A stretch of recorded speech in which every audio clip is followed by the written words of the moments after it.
All right, we're finally live. Apologize to this late start. For some reason, it was taking forever to start the broadcast. But what's going on, Buff Nation? What's going on? Maybe some other Big 12 fans make their way into the chat. That would be wonderful. We got some great conference news to discuss, some interesting ideas, and another change in the ever evolving landscape of college football. Of course, as I get into things, y'all be sure to let me know your thoughts. Smash that like and subscribe if y'all like this thing. And let's go ahead and get started, shall we? So, you've probably seen some of the tweets. There's kind of two parts to this, okay? There's the Big 12 naming rights component of things, which right now it looks like Allstate is rumored to be in the lead for that. And then we have the private equity investment that the Big 12 is already seeking. They've already met with an equity firm earlier this year to hear their pitch. Very interesting. Now, I only follow English Premier League, soccer, football, whatever you want to call it, at a very casual level. But from my understanding, private equity has made their way into the sport more and more over the last 10, 20 years. And that's been very important for the growth of that particular league. So I think it might be coming to college football. Let's go ahead and get into the article, though, which is pretty interesting here. Hopefully you guys can see my face. All right, there we go. So this is from Dennis Dodd. Big 12 considering private equity investment of up to $1 billion for as much as 20% of the conference. A proposed deal with Luxembourg-based firm would bring a massive influx of cash to the league. This is huge. So, Big 12 members are considering a first-of-its-kind private equity investment to ensure the league's long-term financial and competitive security, multiple sources tell CBS Sports. On the table is a possible cash infusion of $800 to $1 billion from Luxembourg-based CVC Capital Partners in exchange for 15 to 20% stake of the league, those sources said. A portion of the money would go directly to the 16 conference members, and the partnership would give the conference access to CVC's investment services and clients. Absolutely huge. I'll read this last paragraph and then I'll pause for some commentary. CVC is a global private equity giant that manages over $200 billion in investments worldwide, according to its website.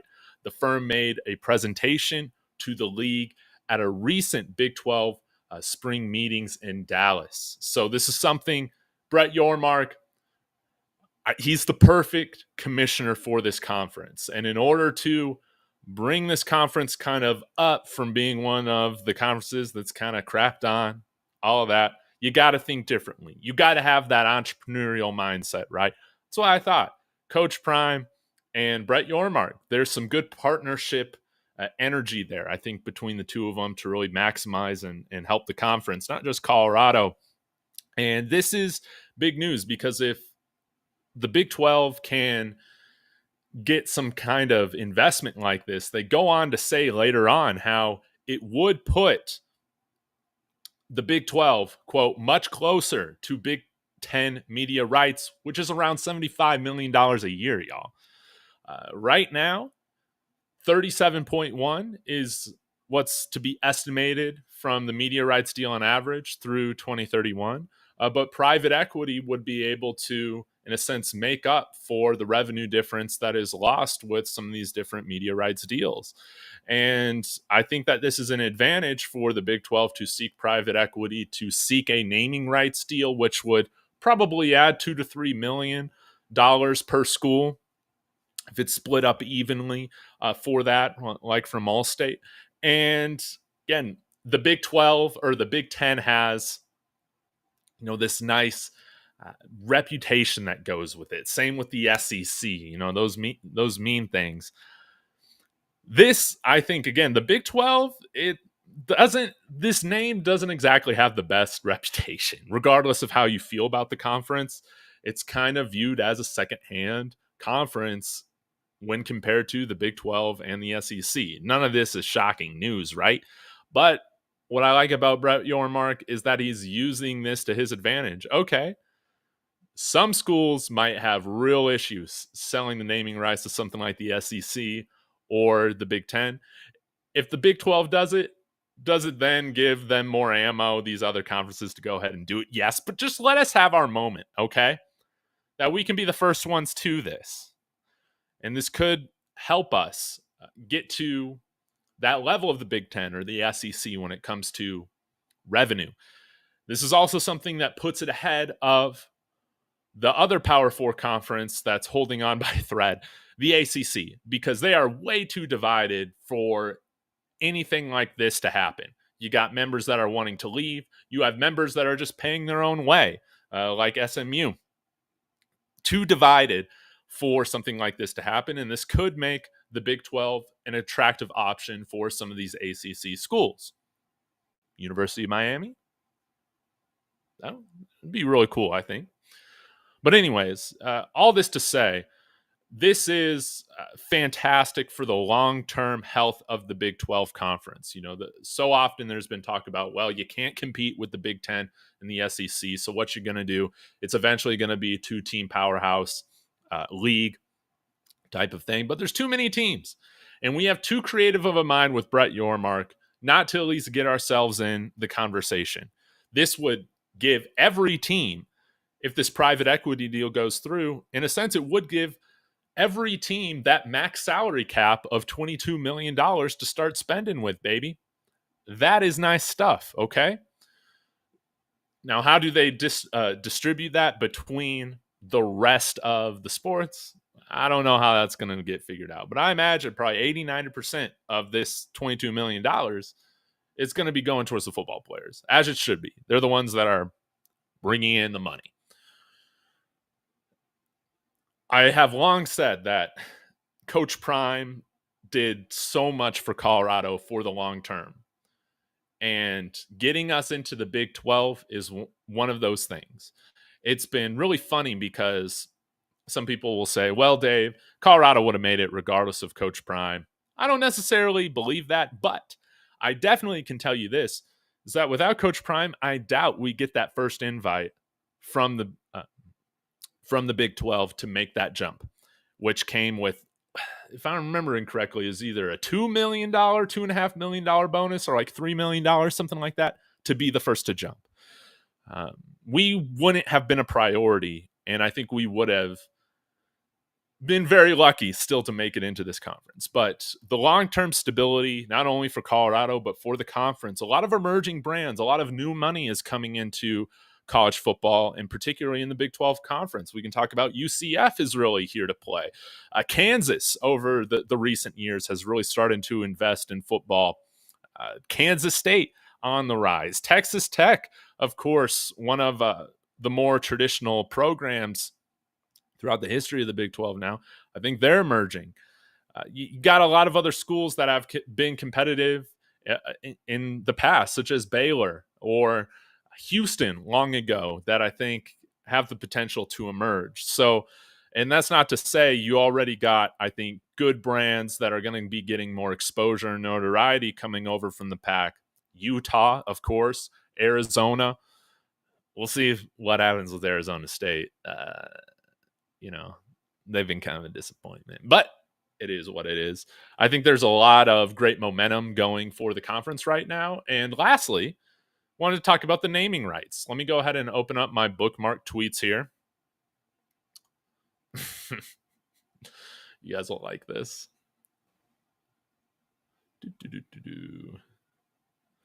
All right, so Brett McMurphy is saying this, that a deal with Allstate for the naming rights deal could be worth 30 to 50 million, which would be great. Let me try and zoom in here. Hopefully that looks a little bit better for y'all. 30 to 50 million, and phenomenal stuff. Again, that would be around $2-something million probably, depending on where this deal lands per school. I just hope that we got 16 schools in the conference, guys. We got 16 schools in the conference. Can we get rid of the number 12, please? The Big 12 has been a meme. Maybe not as big of a meme as the Pac 12, but they have been memed in the past. It's the Big 12 is just a name that has been associated with big time schools wanting to leave it. Let's just get rid of that altogether. Start over. Call it the Allstate Conference. Call it the Big Allstate. Something like that. Just get rid of the 12. This is college sports. We cannot have a number in the conference that does not reflect the amount of teams we have in the conference. This is just basic stuff. Okay, guys? Is this the opportunity that we finally can take to have the name of the conference not conflict with the amount of teams we have in the conference? Please. It's the most illogical thing I see in college sports. It makes no sense to me. I understand there's prestige with the Big Ten, but it's ridiculous. Y'all have 18 schools in it. This is college sports. This is higher education. You guys can't even get the names to line up correctly. It drives me insane. So Brett Yormark, please take this opportunity to eliminate 12 out of the conference name. Let's just get a fresh start. Now, going back to this, it would be really cool to see the Big 12 just say, you know what, screw it. Let's lean into the Truckstop Conference thing. The Buc-ees, Big 12. I don't want to call it the Big 12 anymore, but the Buc-ees Conference, the Big Buc-ees. I love it. What about Kum Go? It's another great gas station. Kum Go Conference. Well, man, that really just does lean into the bad reputation the conference has had. Maybe not. Maybe that's not a great idea, the Kum Go Conference. But nonetheless, this would be a huge deal to rename the conference. Let's get some naming rights. Let's get some added revenue rolling in here. Definitely set ourselves apart in terms of the tiers of the Power Four conferences apart from the ACC by a significant margin. Put ourselves, at least in the short term, in a very powerful second standing next to the Big 12 and SEC. And maybe, again, we'd have to see how the Big 10 and SEC react from this. Are they okay bringing private equity into the conference? We'll just have to see. But in the short term, could this get us on par competitively? That's my hope. So that's my little spiel. Thank you for listening. I'll get to some of your comments here for a little bit. Then we'll wrap this thing up.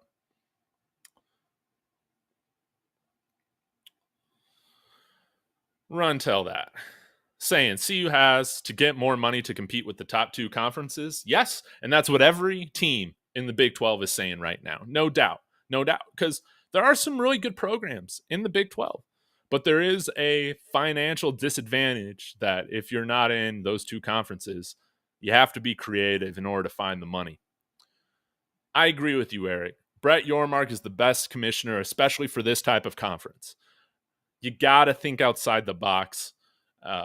I absolutely love it. I absolutely love it.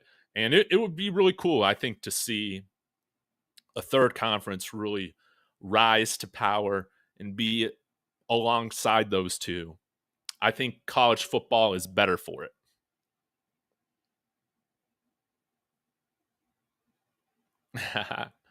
Forget the media rights deal, sell the naming rights of the conference. Stroke of genius. Absolutely. And again, ESPN, Fox, whatever networks we have now in the media deal, I can't even remember. They're only going to give us a certain amount of money at the end of the day. So how are you going to make up that difference? I love that that's the approach. It's not just, well, this is the deal that we got. Now, as commissioner, I'm just going to run around and talk everybody's heads off about how they need to feel better about this deal, which is what we've seen in the ACC, which is what we saw so often, sadly, in the Pac-12 after Colorado joined. Apple TV, man.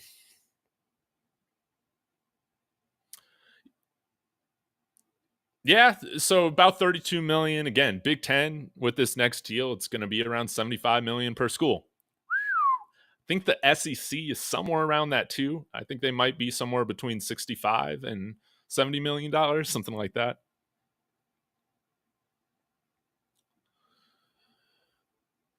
They get the private equity deal. Then the Big 12 is playing with real money. And let's take this a step further, run tell that. Start to think, okay, this is a Luxembourg-based private equity investment group. You think they're not going to try to get college football streamed, on like Sky Sports or some of these different European sports broadcasting channels? That's where my mind goes with this, okay? That's totally where my mind goes with this. And as we've seen private equity come into the English Premier League, I don't think it's a coincidence that you've seen the deals over the years happen with like NBC and their partners on getting more of those games out there, Peacock, all that. Could we be more so one of the first conferences to have their games televised at a global level that's a little bit more convenient? I'm not sure if, like, to be honest, if Fox or like ABC are on European channels. I feel like whenever I see something, it's from like Sky Sports. So that's just something else to keep in the back of your mind, that maybe this could lead to, okay, maybe we don't have the largest media rights deal in the country, okay? But what about internationally? Are there some different avenues that we can open up? Would that change kickoff times, though? That's something else to consider. That would mean we would have some early morning kickoffs, Buffs fans, which sadly we're already used to. Shirley, hope you're doing well. Thanks for tuning in. Let's see. Yeah, the Kum Go Conference, bad look. Brett Yormark, if you're watching this one, forget it. Smoke coming in here with a good idea. Man, I would love to see Big Affleck. Have that duck or whatever it is on there. I'm cool with that. But you're totally right, Run Tell that. The media rights deal in itself cannot be the only source of income if these schools and if this conference is going to rise above where they're at and try and compete with the biggest of the biggest brands in college football. So you got to think creatively. Now, this will be an interesting trend to follow to see if the Big Ten and the Big Ten and the SEC start to approach this. But you got to hope that Brett Yormark is far ahead enough with this trend coming along that maybe internationally the Big 12 can establish itself as being more so a desirable brand of football. I mean, wouldn't that be wonderful? One can dream, right? Let us Big 12 fans have our moment right now.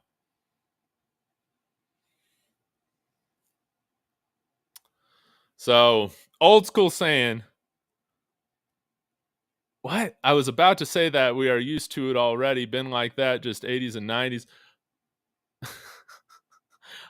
I don't understand what you're saying. The early morning games, old school. Yeah, most definitely. So what kind of emojis are you using right now? CU can't compete with USC being in the Big Ten for Juju Lewis services. They got to come up with the money. And that's the name of the game. Can we get ourselves in the conversation having a competitive offer with not only players like Juju Lewis, but some of these other top players that we're going after? I think we've had the money to field competitive offers for a better roster this year. But like CU isn't in the place to where, let's just say maybe Georgia, for instance, they're like, okay, this is going to be your opportunity to come play for Georgia, one of the top brands, one of the top programs in college football. This is our number, take it or leave it. CU isn't in the position to do that yet with some of these guys, where we can just bank on, the tradition, the brand, all the, like Michigan, Ohio State, they're putting 10 plus guys in the draft every year, right? That type of thing. But we can get there. And I think we are. I think we'll see. We didn't have a player drafted this year. Man, we got so close with Zay Weaver. But we'll see at least 2 guys get drafted from the team this year. My hope my hope is that we can have like 5 players drafted. I think that would be a significant step. And if we win 7, 8, 9, 10 games, right, you're going to see a handful of guys drafted from this team, I think, no doubt. Because when you're winning more games, it means you got better players, usually. That's what it means. All right, guys. I'm going to shut this thing down. A little bit shorter of a live stream, but I just wanted to get on here and talk about this because I think it's incredibly interesting to see what's happening along the horizon. And this might mean that you might see some more carnage in the ACC this summer. I mean, who knows? There's those rumors, of course, of schools like Florida State and Clemson trying to bolt for the Big Ten. Will we see any other movement happen? We'll just have to see. But this has to put some other schools, on ice a little bit, or what's the expression? I don't know. They got to be a little bit nervous hearing about this. If you're a coach or an athletic director in the ACC, or even a school president, you got to be looking around, wondering what's your next step. So appreciate you guys tuning in. Hope you guys are having a wonderful day. Smash that like and subscribe. And as always, y'all, go Buffs.